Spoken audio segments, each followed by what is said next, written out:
can detect, analyze the difficult to culture microbes, slow-growing microbes, vesicles, applicable to low biomass, challenging samples, low biomass, DNA contaminations, and high diversity, and we provide strain level resolutions with seamless support and proven track records. So we have currently over 3 billion genes, 3 billion genes analyzed, and we have comprehensive analysis support to offer this client set as well. So this is the end of my presentations for single-cell genomics and bit biome company overall. So if you have any questions, we can have like probably 10 minutes about the single cell. Okay. Thank you. Okay.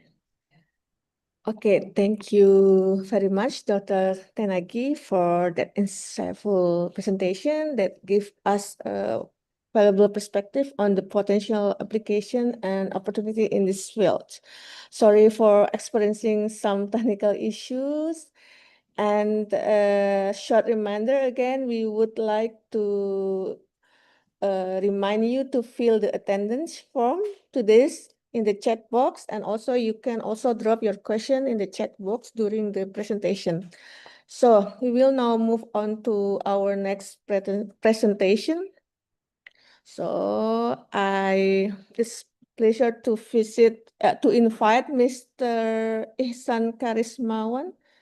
Is he already here? Yeah, thank you.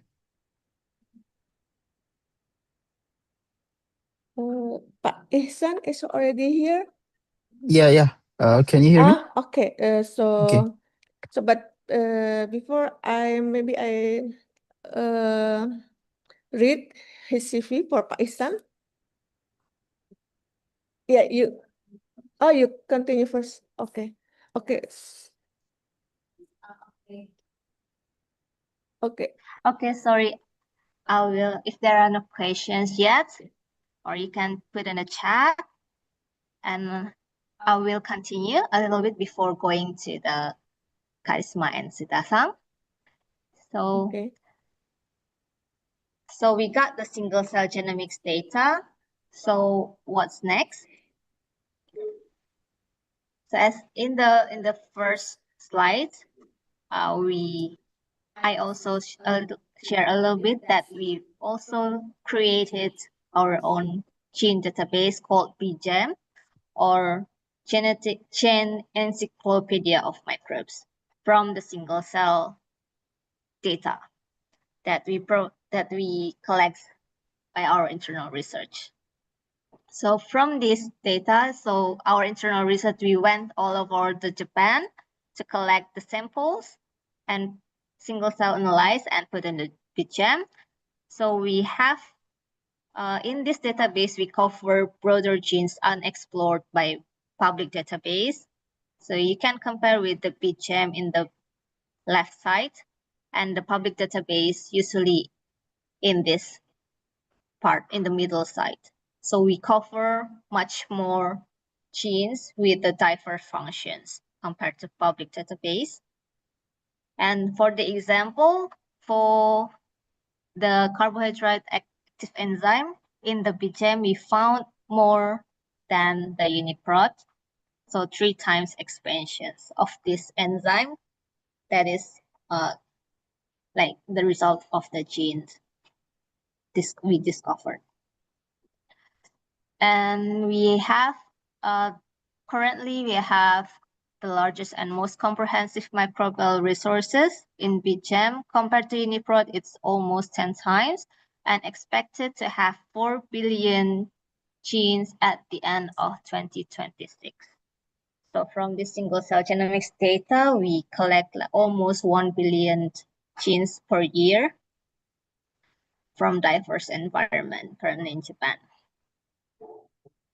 And after that, we go to this side of the utilization of the single cell genomics data by Karisma and Siddhasang. So I think we can continue to them. Thank you.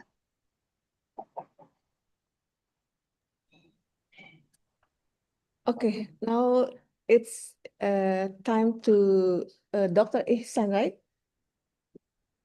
Yeah, okay. So thank you, Dr. Tanagi. Now we move to our next presentation. So I would like to invite Mr. Ihsan Karismawan. Is there Pak Ihsan? Yeah, sure. Okay. Okay. So first, let me introduce Pak Ihsan.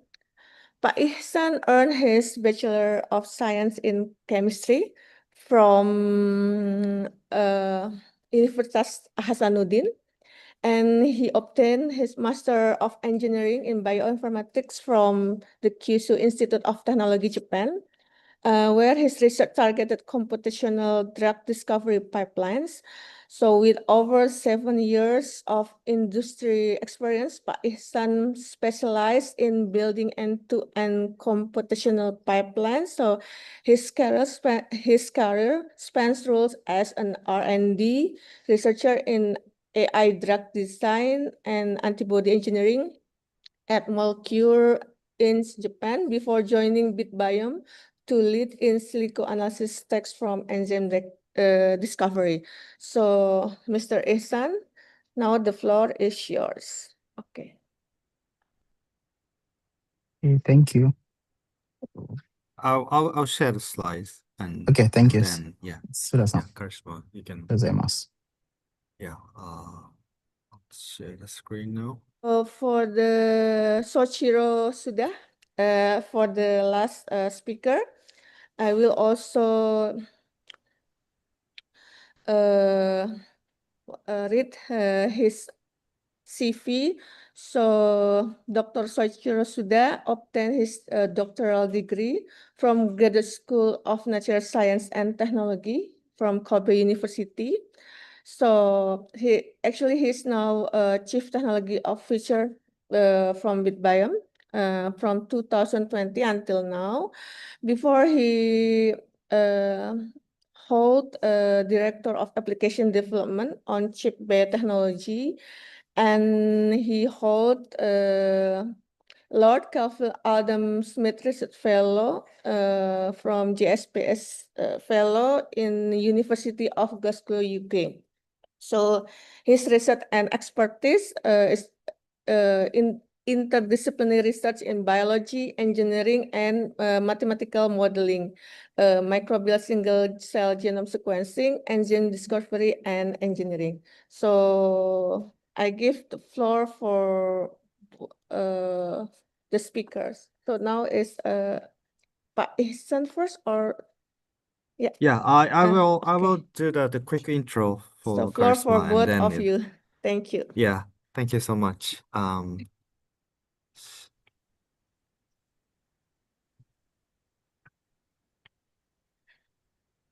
Do you see the presentation now? Yeah, sure. Okay. Yeah. Thank you for the introductions. Yeah. So my name is Sotsuda, and then I'm CTO of BitBiome. So it's our pleasure to talk about our biomanufacturing technology that we have developed, and then where the Charisma has played a very the important role here. So I will just quickly talk about intro, and then I'll hand it over to Charisma. Okay. Yeah. So basically, as Kennedy presented, what our team is focusing on is more about how we can use the data. So now we have collected more than 3 billions of genes. And then the question is now how to utilize this. If you have the data but if you don't know what to do with it, it's just the bunch of ATGCs or that's a sequence of proteins. So that's why we have to develop a in silico technology to identify which enzyme is suitable for specific reaction for us or for customers. Yeah. So those technologies are simple as those the blast search, or nowadays many people use a 3D structure prediction using AlphaFold 2, 3, or ESM, and many other technologies exist to predict the 3D structures. And then we don't stop there. And of course, we will use the enzyme, the AI. And then especially we also combine it with the 3D structure modeling capability. That's where the Charisma's expertise is. And then the combined with AIs and other bioinformatic technology to find the right enzyme for specific application. Yeah, so and the Charisma will go through the in silico part of the discovery work. Yeah. Okay. Thank you for introduction to the song. So yeah, we'll take from here. Like I mentioned before, we talking about how we mining from the environment, mining the sequence, and like Agis mentioned before, like we have like a 3 billion data. That's how I'm really interested in this company. That's why I'm joining, because in silico world, like our playground is a data, like how many sequences that you can play as Uniprot is provided, but what BGEM have is like 10 times more than what the public it is. So here I will like talking about like what's the in silico it is like. So here you can see the image like the normally the traditionally like you bring the sample, you bring the sequence to the lab, and like a brute force, like a trial and test until you got a hit. So that's how the traditional wet lab screening doing it. That the problem is the number. Like for example, you have 1,000 or like a 10,000 or three like over the 10,000 sequence that you want to screen. Like you burning a lot of time, a lot of money to finding like maybe small hits on among this sequence. So we bring all this problem of like a traditional wet lab to more modern and more robust and more faster in silico problem. Like this physical search become a data problem. Like why we bring it? Because in silico, in a data problem, you can solve it in matter of a week or a month, comparing you running like a sequence searching, sequence wet lab screening, like over like a year, maybe a couple years. So these things showcasing how powerful this in silico. And also maybe you remember how the COVID antivirus is found only after years, is like spread out, is because the in silico power. So they screening, they give the wet lab experiment is less time to find the better candidate. That's the background. Next slide. So, like you mentioned before, in our company, I'm in charge for the whole in silico analysis. Especially, it's like make a pipeline and running the analysis for each project. Basically, I want to showcase like our general idea how we running each our in silico inside its skin. Like I mentioned, the source is a BitGem, our mine source, but actually we compare the BitGem and Uniprot in every running our in silico, like so we know how the powerful it is, our database it is. So mainly the in silico have a true pipeline. One is discovery, like it's mining and screening in the sequence level, also in the structure level, and the other is designing is if you want to engineering and then make a mutants or make it more active. That's a part of the pipeline that we're working. But yeah, here you can see the image in the right side here. This is totally how we are running the flow of discovery in our company. So you bring your sequence as the query. So the sequence, maybe you understanding like what type of sequence you want to searching on, and then we running in our database, searching in the sequence level, how many hits in our BitGem and Uniprot also, then do sanity checkup, did application and clustering, and then it's going to structure model. And this is one of part of the filtering really important, because is we know we are not only screening in the sequence level, we including the structure level also. and it's going down to docking sites, and then sometimes we have additional filtering. Is case by case. It's depend on the project with the other company. And finally, we got a hits candidate. This hits candidate is really interesting because this is what we deliver to to the client if they want to test it in their own web experiment, or we can do it in our company also if you want. It's more our pleasure to doing it. So the next slide is here I want to showcase like one of example that project I did in the couple last year. I mean this year. This is really interesting project. I mean, I just want to showcasing how normally we doing discovery here in the real data science. So, for example, here the sample is like there's a company. The client is coming to us. They want the copper dependent oxidase enzyme. They know what the enzymes they need. So, but they want to find the unique that there's not find in the public database in UniProt or NCBI. So we starting from the input that they give us. So we find we find the query sequence, and then we looking for the EC and a FPAM. So maybe it's like everyone's understanding what the EC is. EC is like a enzymes commissions where you can define where the class of this enzyme in the taxonomy, where the PFAMs is defined domains in the sequence, like where the active reaction where of this enzyme it should be. So based on all this basic information, we are running around the first discovery searching sequence. And then as you can see the number here, I mean, in our in-house, we have two type of searching, homologicals, which is a query sequence based level. And then the functional is based on the annotation that we found from the query. And then you can see the hits here.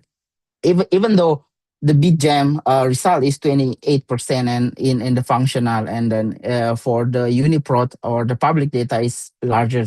But as go down to the clustered, you can see the number, the BitJam number is increasing rather than decreasing comparing to the UniProt. What this mean is like in the previous presentation, like UniProt is a lot of data is saturated, it's a similar each other. That's why our BGM is more unique. It's more because is coming from unknown spaces that is not writing down in the UniProt itself. That's why we have this pros in our database.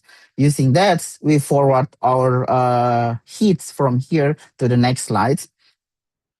Is here we're running the modeling. So like you mentioned before, like a lot of modeling technology have been found in internet, for example, like AlphaFold, where UniProt using it as their own main source of database, of course. Like there's AlphaFold 2 or 3 whatsoever, ESM from the Facebook group. They make us this good modeling also. And there's a Rosetta, of course, and also there's a small company like a Balls. There's a lot of things you can try in the public, but here in our BitJam, BitBiome, we have our Sentinel modeling. So we're not only using AI modeling, we have a homology modeling itself. So we combine this physical homology modeling and then more modern state of art AI modeling, like for example, balls or AlphaFolds. Then we find the good candidate structure. I mean, we using the scoring only for filtering, but using this method, we can define this structure is like a true candidate structure, is a good structure that we can pass on.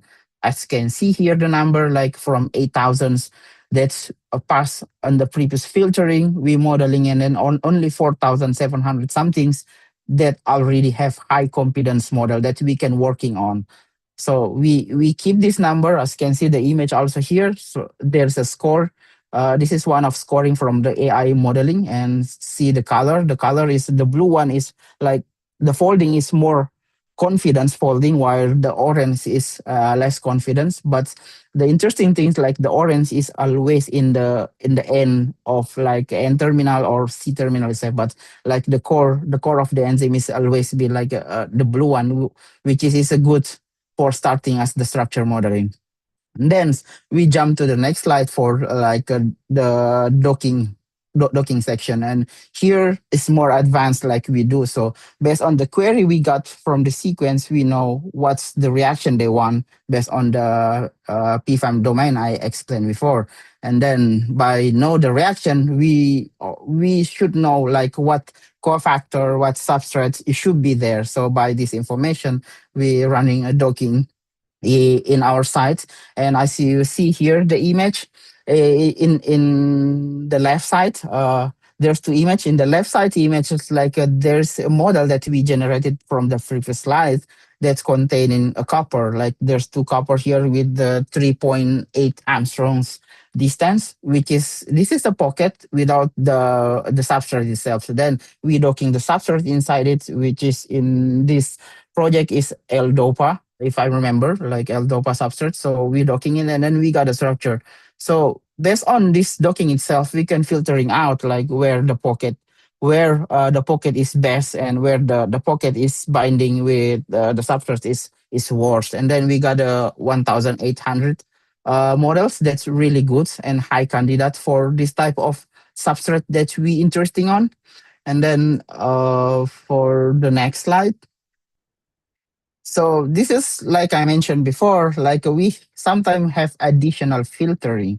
Like for in this case, this company asking like either want to checking out how this copper geometry distance between the substrate is really important in the paper. So we want to checking out and then filtering based on what they asking. And then we got some result here. And then from this result, we have a rank like rank from the docking itself, and then this additional filtering.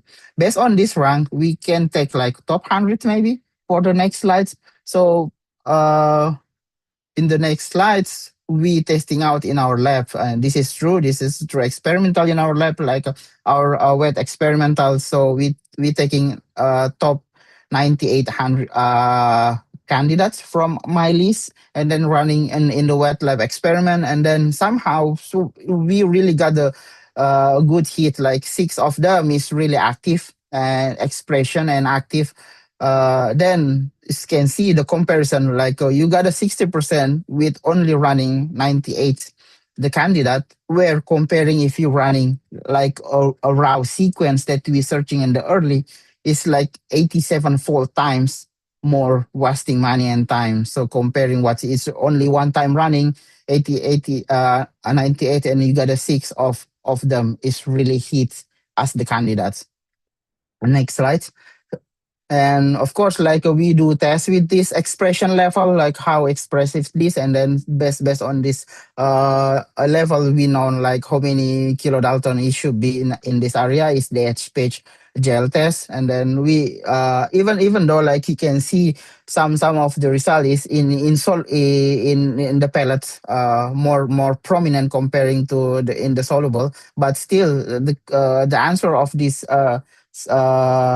testing is like is expression well or not. So this asking answer the question. 6 of them is expressed very well, but the next question for the client what they want. If they want to more active, that we can do engineering for that for the next slide. So the next slide is what we're talking about. Like we can deliver the previous result to the client, of course, because they want to doing the engineering by themselves, but also we provide in BitBiome, we develop our designs pipeline also for this type of to make it more active. So there's 2 type of designs flow. First is by sequence. So you can also bring us your sequence and then asking us like, can you make it more active? Then yes, we do. So by your sequence, we can gather more another similar sequence and then finding the conserved region, like I in this image with the black bolts, where each in the same in this MSA, like each of a heat here, for example, we following up from the previous heat that we got 6 heat plus one another heat. And then we find, oh, there's a couple area in sequence that are conserved. Like it's then we want to focusing on this area to generating more mutants. So so we can focusing on to generating more residue, and then we modeling, and then we doing a docking again to testing back. And another designs we offer in here is a design by structure. This is more advanced designing, because we starting not in the sequence level, we starting in the structure level, which is take a more resource. Maybe if you try, you need more GPU and CPU for this, because you need to screen all the surface, finding like good hotspot, not only in the pocket, as you can see in this protein. So the orange one is the pocket area, like where the residue, and then there's a purple substrate inside it. So not only on that area, because the whole surface is impacting how this surface will be binding in the pocket itself. So this thing is take in the structure level to finding where the hotspot we want to make mutate, and then we generating 1,000 of mutate, and then we testing back in our discovery, like how it's modeling, how it's docking, and then we ranking up, and then we got the result. That's how the in silico process is running in our company.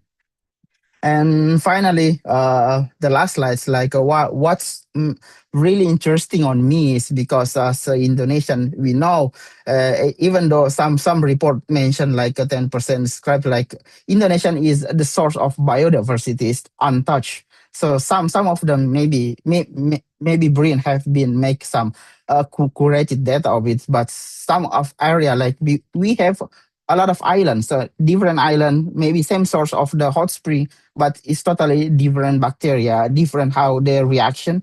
And this potential is really untouchable for now in Indonesia. So I'm really interested if we can possible to make it happen. And for the discovery, this one is really interesting also, because if you have your own data by unique of Indonesian's flavor data, then we can fraud like a screening to whole multi like for engineering, or screening for another company for this type unique data. That's really open the potential how we selling, how we exploiting this area like where never explored before in Indonesia. So yeah, I'm really interested if we have this joint case research for this. Thank you.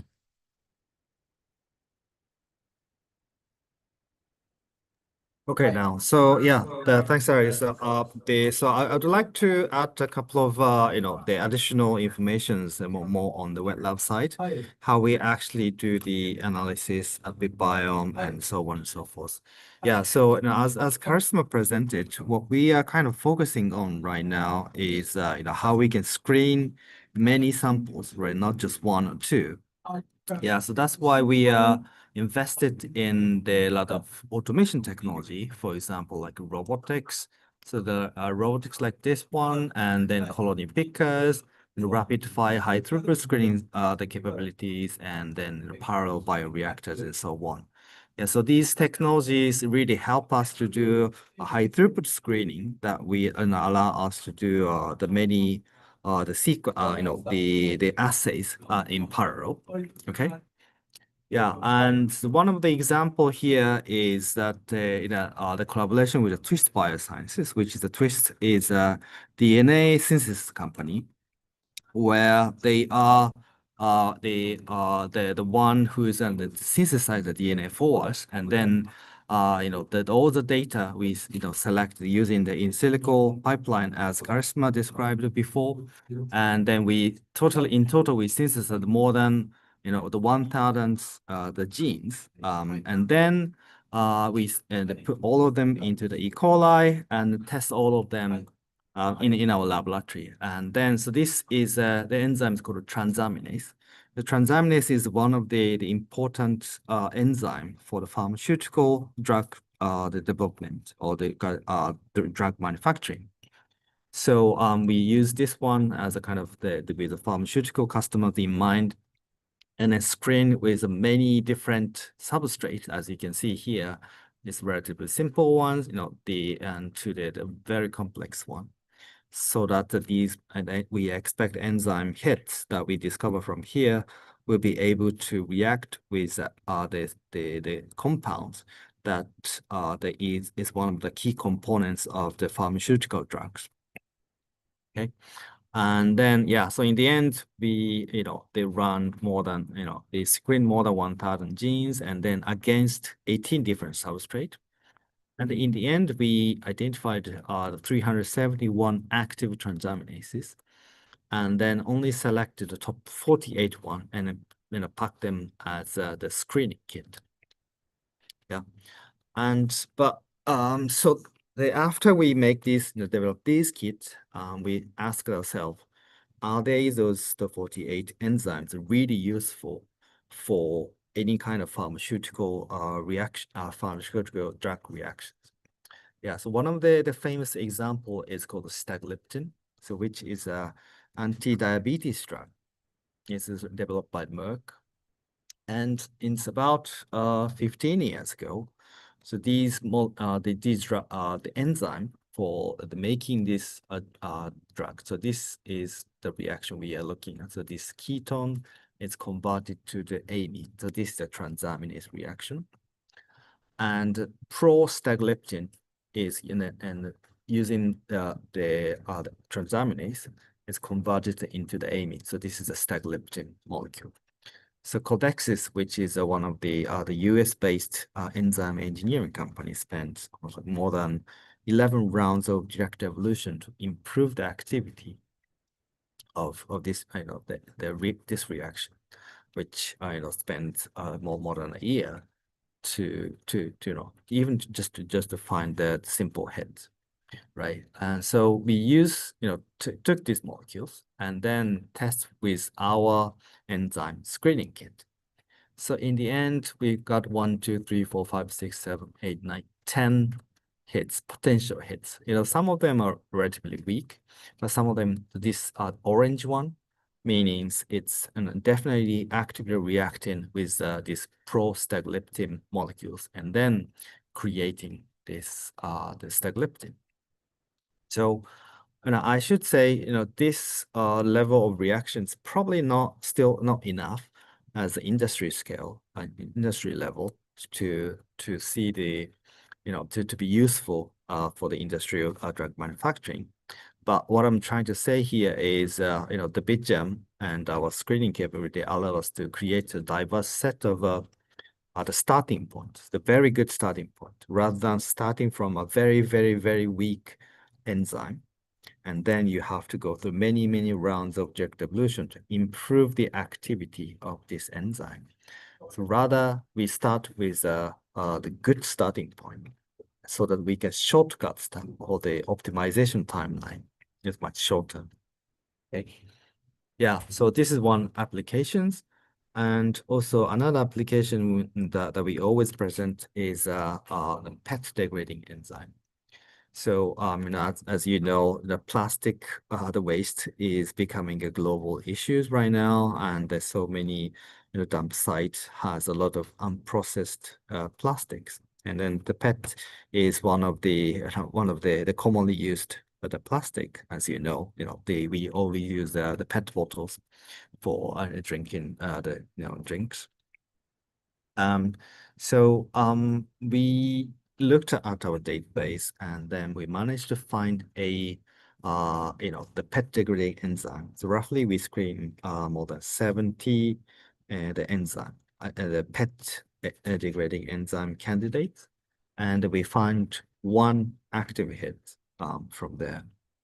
But this activity is very, very weak. So that's why we started, the direct evolution campaign to improve the activity. So in just 3 rounds, and with additional enzyme to amplify the activity, we managed to develop the enzyme that can break down this small PET disc, the film, PET film, and within just 2 weeks, it completely degraded. So this is the one of the publication we published last year. But we didn't stop here. So we continue our discovery of this PET degrading enzyme by ourselves. And also now, luckily, this project is funded by NATO, which is the industry grant in Japan. And then now what we are working on is we are trying to screen many PET degrading enzyme candidate using our high throughput screening capability. So this is one example. So we, the first we make a library of enzyme candidate, and or it could be the enzyme the variant, which using the direct evolution library construction process, we can create many the candidates. And we also developed a high throughput the plate-based assay. So if you let E. coli produce a the PET degrading enzyme, and then you have this the kind of white the liquid which contains a tiny PET particle mixed here, and then you add the enzyme to this, and if these enzymes are reactive, it degrades the PET. So you can see those clearly from here to here. Some of them has a clear well, which means enzyme was really effective to break down these PET into the polymer into the monomer. And then plus we also develop a the high throughput screening capability using the rapid fire the mass spec, which is super high throughput the analytics technology, which only takes about 20 seconds to analyze one sample. So which means even if we have thousands of the variants of the mutants, we are able to screen all of them in one day. Yeah, so this give us not just the kind of a high level information. This will give us the much more detailed information of what's going on, how the reaction is happening, and so on.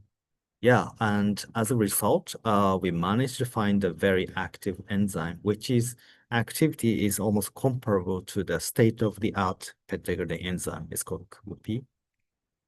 And in using this BB1 enzyme, in just within the 6 days, this the enzyme can dissolve PET film, just the same the PET film like I showed you in the earlier slide.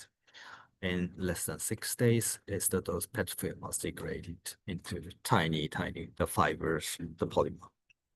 Yeah, so we're still working on this. So and then hopefully we will be able to develop an industrial process in using our engineered the PET degrading enzyme. And so we are also collaborating with the many the collaborators who is specialized in the PET manufacturing, and also the researcher in the university who is the one of the first one to discover the PET degrading enzyme as well. Okay, yeah, and so these are the one I just talked about is basically about enzyme the discovery and the enzyme screening capability. What we also working on recently is not just working on the protein level. We are also working on the genome, which means can we engineer the microbe to let them produce something we want to produce. The famous example is like the amino acid that produced the microbes. In Japan, Ajinomoto, which is they produce they develop the manufacturing technology using the microbes to produce the glutamic acid, which is the MSGs, which we use almost all the time for cooking. So the question is like we engineer the protein, can we engineer the bacterial genome so that we can create engineered microbes that produce our target molecule at much the high with a very high yield. So this is a kind of very high level schematics for the protein engineering. And nowadays you have these amino acid, then you put the substrate, and then how much reactions happen, you measure the product. Then you have those the label data, and so then this one also comes with which amino acid will change. So together with data and then the input information, which the amino acid were the altered, mutated, Then you put those information into the AI model and then let the AI model predict which are the mutation we should introduce as the next round of engineering. So these are kind of the standard workflow for protein engineering, right? Sorry, Yeah. Dr. Suda, it's Yeah. how many slides left? Yeah, we have a couple of slides. With that, I can stop the presentation here now. But it's basically what I'm trying to say is that we are working on the genome engineering like we do the enzyme engineering. And then so this is one of the example we are engineering the E. coli to produce more GFPs. And then this is a case of this, we create different variants, and then some of them produce the much more the GFP compared to the wild type. So it's like this in this case, the E. coli produce like 5 times more GFP protein than the wild type. Yeah, so basically that's all my presentation. And then thanks again for listening. And then I really hope you enjoy our presentation, then have a better understanding about BitBio and what we do. Okay, that's all. And then I'll stop here and pass the mic back to Tenagi, I guess. Okay, thank you very much, Dr. Suda and Pak Ihsan, for the insightful presentation. So we have a perspective ranging from business development and technological application to research and bioinformatics. I think this gives us a very interesting basis for the discussion. So now we have reached our panel Q&A session. So as a reminder to our audience, so I think I will check in the chat box. So we have 2 questions from the chat box.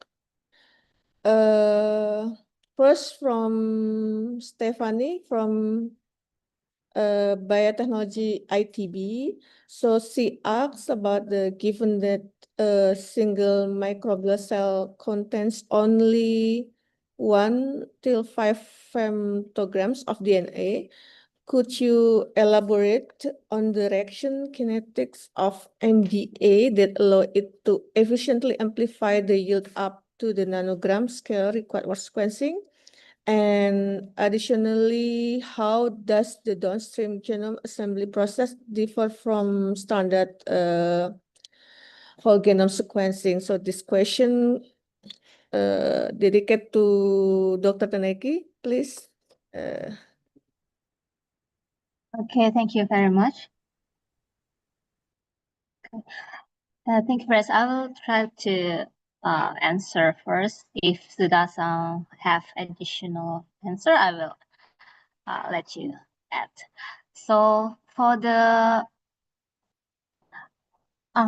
this questions. Okay, so for the single microbial cell, like as you know, it's only contain very small DNA, 1 to 5 femtograms, but we use the MDA, multiple displacement amplification, with highly processive DNA polymerase, such as like V29, to amplify the entire genome through isothermal strand displacement amplification. So in low temperature as well, it's possible. So the random primers initiate the first amplification at multiple sites, and then the newly synthesized DNA serves as the new template for further amplifications. So it generates a lot of branched DNA products that enables even femtograms level of DNA from single cell of bacteria can be amplified to the more quantities up to nanogram, microgram for sequencing. So for the assembly of with the workflow with the similar to whole genome sequencing or WGS, it's actually the workflow is broadly similar to downstream. However, for single cell data, it requires more additional QC because the MDA can introduce to amplification bias or uneven coverage. So therefore, for specialized filtering, coverage, and normalizations, and contamination checks are applied before the genome assembly and quality assessments. So basically, this is like detail in bioinformatics team. So I only know like the general part. So if Dr. Suda have additional information, you can also. I think you cover a lot of the most of the workflow that we do. Yeah. And so basically, after we sort the amplified bacterial genome into the well plate, we process them and then amplify again if necessary, and then prepare a library for the DNA sequencing. But what is really crucial is like you have to, because we are handling this so much small volume, we are not growing the cell because rather we are growing the DNA from single copy of DNA. So that's why we have to scale down the reaction volume to the less than 1 nanometer sometimes. And then so we have developed the kind of nice workflow using robotics to amplify, and then they amplified as much and then collect the DNA as much as we can from those typically 380 well samples. Yeah. Okay, thank you. So we move on to the second question. I think from Sugiono Saputra, I think he's also online here. Pak Sugiono, are you want to directly deliver your question to the speaker and state your institution? Also, okay. I think I will read again the question from Dr. Sugiono. So how do you distinguish a genuine genome from a chimeric or possibly new genomes not available in gene bank when performing genome discovery from environment or from single cell sequencing? There is any possibility to get specific genes, but unfortunately they may be from pathogenic microorganisms. So please to Janagi. Okay, thank you very much. I will try to answer first as well. So to differentiate between the genuine and chimeric genome, we usually do the check with mapping the coverage, also probability content for the consistency of this content and taxonomy consistence. So we also have like detect the marker genes and then the assembly structure. So in that case, we can differentiate between the real and the chimeric genomes. And for the novel genomes not being found in the gene bank, it actually doesn't mean that it's not novel. So we also confirm that with the genome quality, polygenetic placement, or also ANI, for the similarity for the reference genomes. So for the possibility to get specific genes, but unfortunately they may be from the pathogenic microorganisms. Yeah, actually we also detection from virulence associated genes alone does not prove that pathogen is present, but we confirm the gene is linked to specific genomes to assess the overall genome. Also, we use VFDB, like virulence factor database, and to check whether the gene is associated with non-virulence factors or not. So we have to check with the like quality control as well. So Sudasan or Charisma, if you have additional comments. I think again you covered it very well. So generally the way we distinguish this bacterial genome is novel or not is basically comparing the marker genes and then using the tool called CheckM. And then the algorithm idea behind it is basically you look at essential genes which all the bacteria or which the living organism should have, and then compare how similar to the existing ones. And then so by comparing those, and if it is say the genomes are less than 90%, 95% similar to the existing one, that means a kind of new species or novel species. Yeah, and then I can give you some actually example and kind of when we are screening the sequencing, the very the unique or extreme sample, say for example, as the Tenergy showed, when we are screening hot spring samples, or sometimes we collected the natural salt, right? So you take the seawater, dry them up with the sunshine, and you get the natural salt.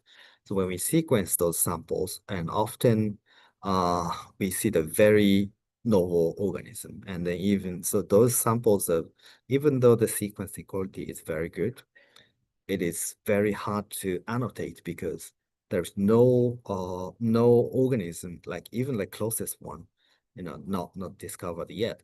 So so in those cases, we find a very novel and annotatable bacterial genomes, which only at the family levels annotation was found. But everything, the more details than that, it's totally unknown. Yeah, so so that's why we think this technology is really powerful, because we don't need to care about the growing the cell, but still we can access to the bacterial genomes, and then you recover a lot of unique the genomic resources, and especially novel genes. And then the one thing I should add is like those, say natural sort of very novel microbial genome. If you compare the genes close to the similar one in the public database, it is often only, say, less than 60% similar, which means like, the half of the sequence is very different from the one registered in the public database. Yeah, so I believe there are so many natural diversity also exists in the Indonesian environment. Yeah, so it's, if we applied our technology with your precious samples, I believe we'll be able to find a very, very unique the genes or the genomes that nobody has ever sequenced before. Thanks. Yeah.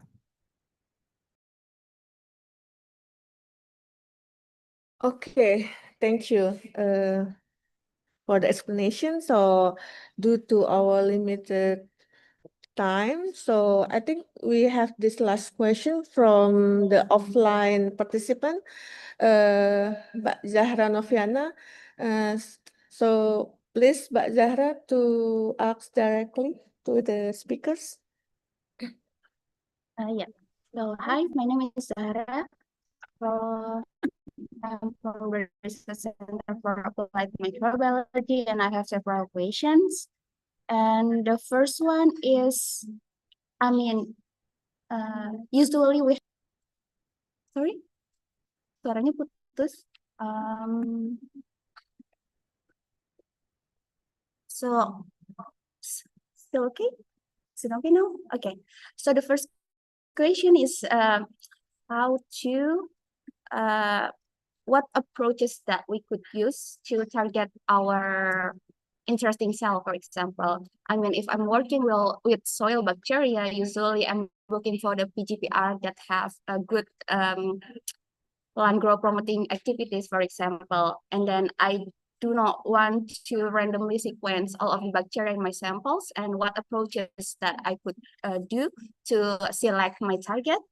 And the second one, because I'm mostly working with the sequencing data, I'm curious about the data of each individual cells, like what output I could expect per cell, how many giga data I will get, and also how about the completeness. You saw that before. I see you say that 90%, but also I see in the graph you could also have like 50% completeness, and I just wondering about this the data distribution, contamination, and all, and also like usually you have very small DNA concentration with the single cell, and is it enough to do like long read genomic sequencing, or you just use Illumina, for example, because the small concentration of DNA.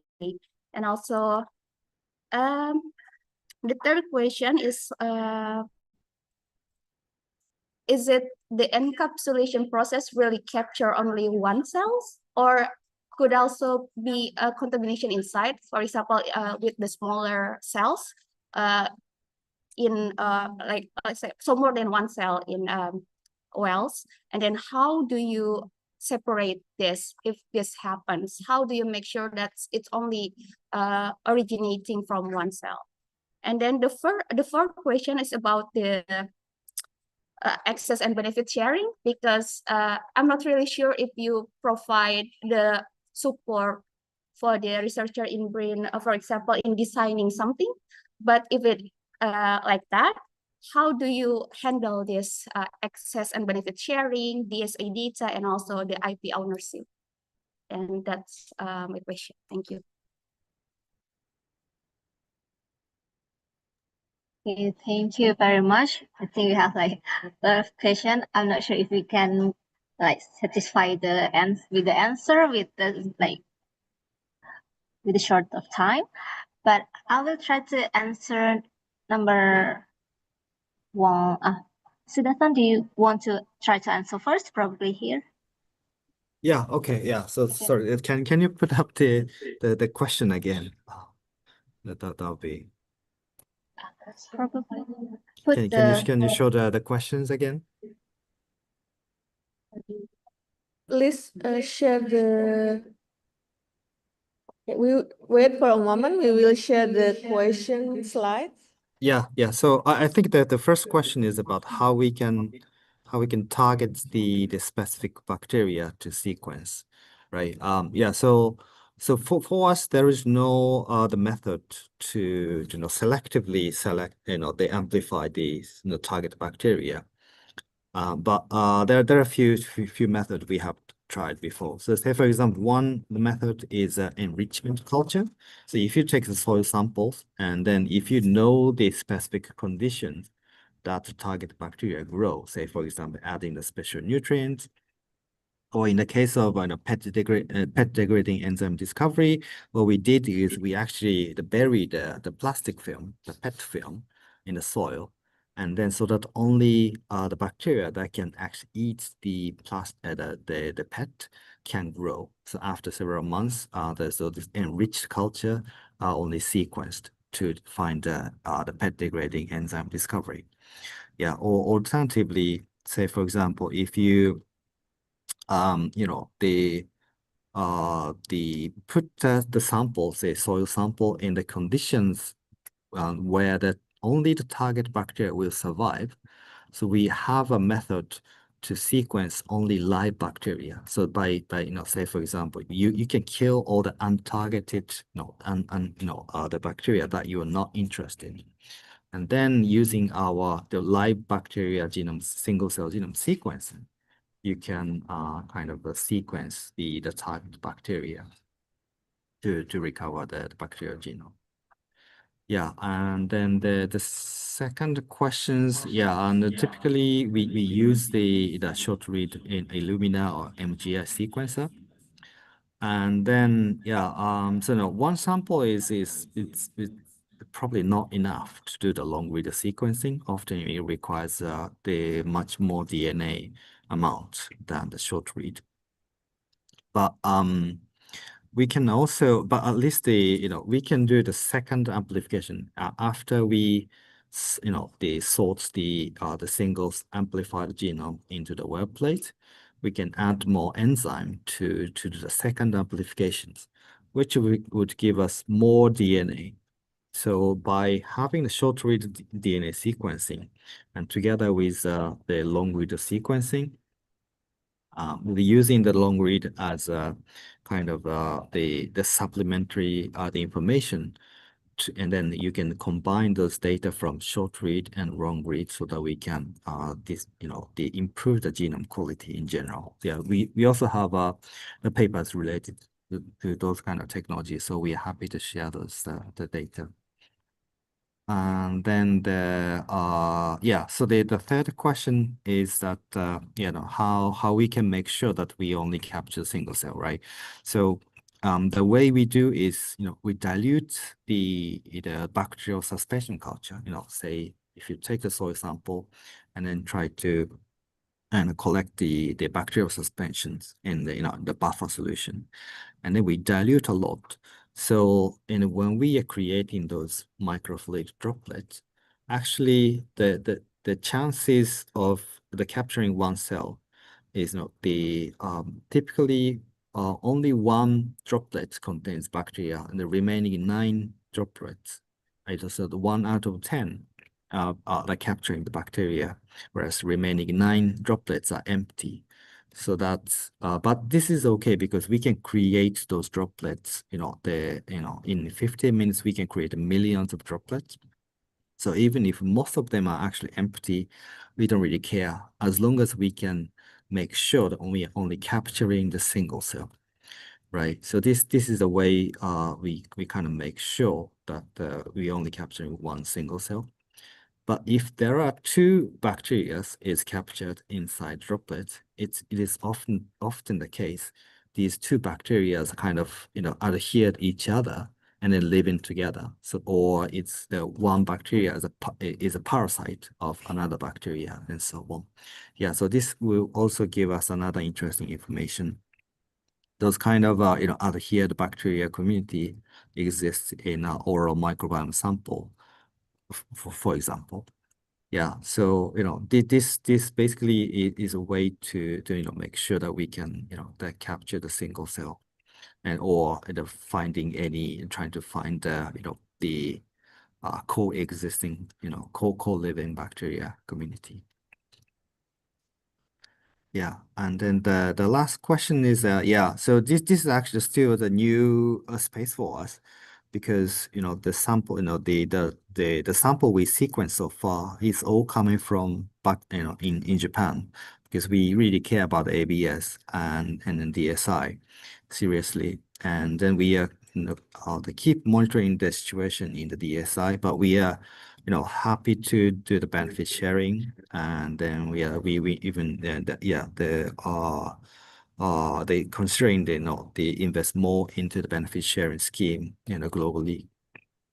Yeah, and then so when it comes to the collaboration with Indonesian the natural resources, we can talk about and how we can actually work together and share the IP and then share the benefits all together. Yeah, that's all kind of up in the air at the moment. Yeah, Tanagi, do you have anything to add for the? Yes. Thank you very much, Sudasan. Yeah, for the ABS and IP ownership, if the samples are from Indonesia, of course it's from the client. Of course, this is clients because we are just do the sequencing services. So this is your samples, unless you have have separate agreements. So whether you allow us to use the data or not, of course, is in the agreement. But automatically, we will not use the data from the clients. Even also in the database or something, you can also request for the data destroyment in the future, for example. But for the IP, if the sample is yours, it's yours. But if you find the enzyme from our BGEM that we collect by ourselves, it's kind of like our data, but we can license to you if you find in our database. But if you find in your sample, it's yours. Yeah, it's fine. Thank you.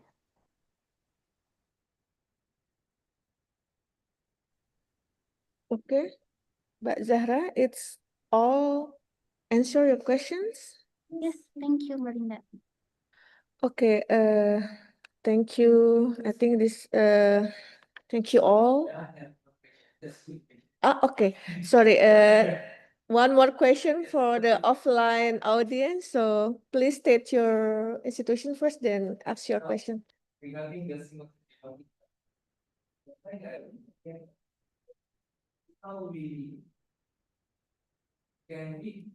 can we get like record the interaction from those implemented that? Can we get kind of the information inside of the from the facility or something?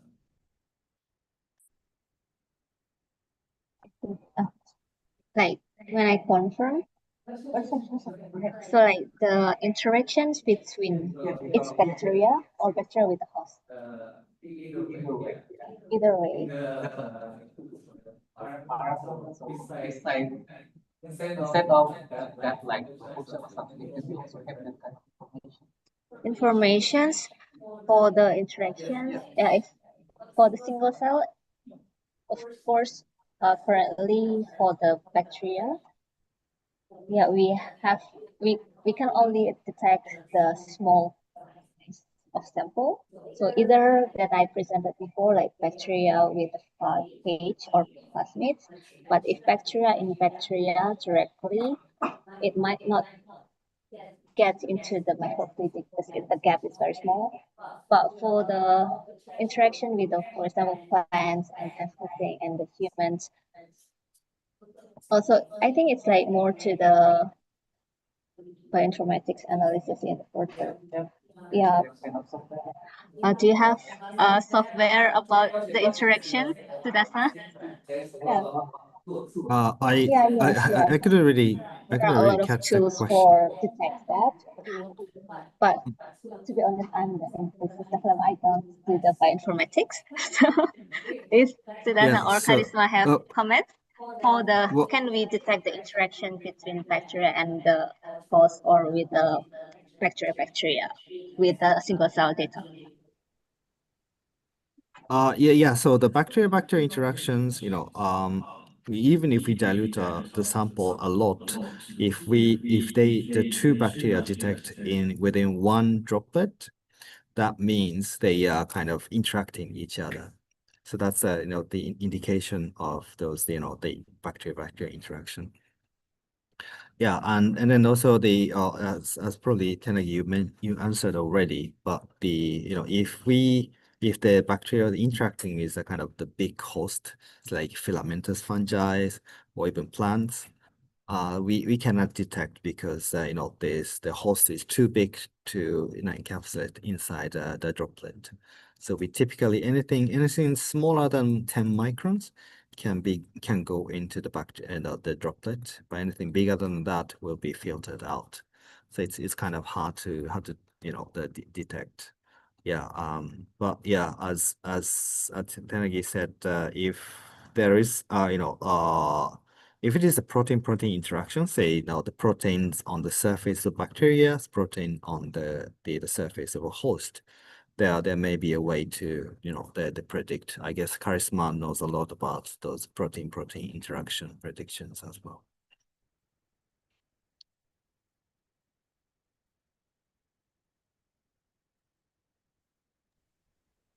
Okay, I think this our final mention.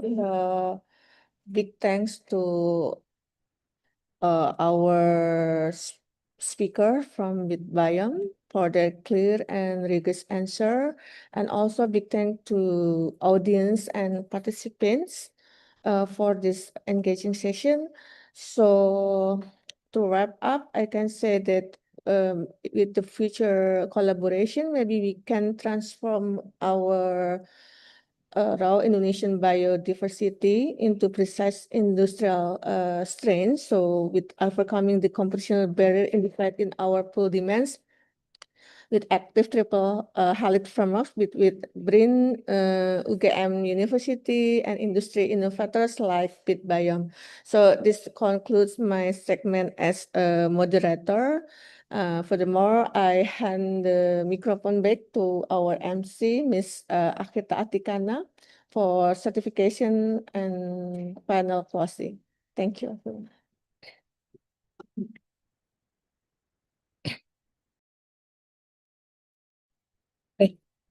Thank you, Dr. Linda, for guiding the discussion and the engaging session. Thank you, all colleagues and participants both in the room and joining us online for the attention and active participation. We hope today's discussion will provide a new perspective for the single-cell sequencing to unlock our previously inaccessible microbial resources. And we have now come to the end of today's webinar, the Unlocking Microbial Resources Through Single-Cell Genomic Analysis and Their Biomanufacturing Application. On behalf of the organizing committee, I sincere appreciation to our distinguished speaker, Dr. Tenagi, Mr. Ihsan Karismawan, and Dr. Soichiro Suda for the insightful discussion and presentation. So we hope today's session will inspire new ideas, research initiative, and opportunity collaboration. Thank you again for joining us today. We wish everyone productive, a wonderful day ahead, and we are now officially concluding our today's webinar. Have a safe journey for those traveling, and good day to everyone joining us today. Thank you. Wassalamualaikum warahmatullahi wabarakatuh. Thank you so much. Thank you, everyone. Thank you. Thank you. Buat yang di sini, so we will have our photo session outside for everyone joining offline, and we have also snack in the snack bar over there. Please have your time. Iya.